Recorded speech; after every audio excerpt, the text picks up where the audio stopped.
Good morning student. इसके पहले हमने पाठ 7 सीख का भाग 1 पढ़ा व समझा। आज हम इसके आगे का भाग 2 में पढ़ेंगे और समझेंगे। गिलहरी बोली, इस झील ने मेरे 2 बच्चों को खा लिया है, इसलिए मैं इसे सुखा रही हूँ। महात्मा बुद्ध को यह सुनकर बहुत आश्चर्य हुआ। उन्होंने उससे फिर पूछा, तुम्हारे इस तरह करने से क्या यह संभव है? यह मैं नहीं जानती, परंतु जब तक यह सूख नहीं जाएगी मैं प्रयास करती रहूंगी, गिलहरी ने जवाब दिया। गिलहरी की बातें सुनकर महात्मा बुद्ध को बहुत आश्चर्य हुआ। वे बोल पड़े, इस जन्म में तो यह संभव नहीं लगता।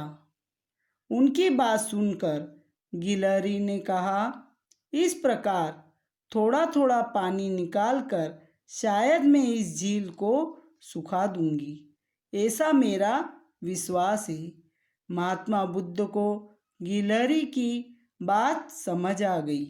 वे समझ गए कि हमें अपनी तपस्या में लगे रहना चाहिए, हमें अपने आप पर भरोसा रखना चाहिए, तभी हम अवश्य सफल होंगे। जब महात्मा बुद्ध ने गिलहरी को बार बार झील में डुबकी लगाते व फिर रेत में आकर लेटते देखा, तो उन्होंने गिलहरी से पूछा कि तुम ये क्या कर रही हो? तब गिलहरी ने बताया कि इस झील ने मेरे 2 बच्चों को खा लिया है, इसलिए मैं इसे सुखा रही हूँ। महात्मा बुद्ध को गिलहरी की बात सुनकर बहुत हैरानी हुई।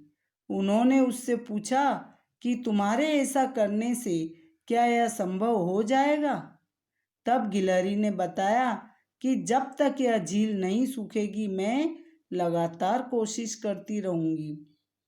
महात्मा बुद्ध को गिलहरी की बात सुनकर बहुत हैरानी हुई और वे बोले कि इस जन्म में तो यह संभव नहीं होगा।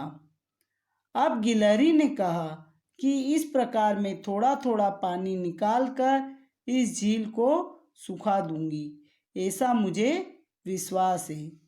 तब महात्मा बुद्ध को गिलहरी की बात समझ में आ गई। वे समझ गए कि हमें अपनी तपस्या में लगे रहना चाहिए और अपने आप पर भरोसा रखना चाहिए, तभी हम जरूर सफल होंगे। तो बच्चों, आपने इस पाठ में देखा कि एक छोटी सी गिलहरी ने अपने प्रयास से उस झील को सुखा दिया।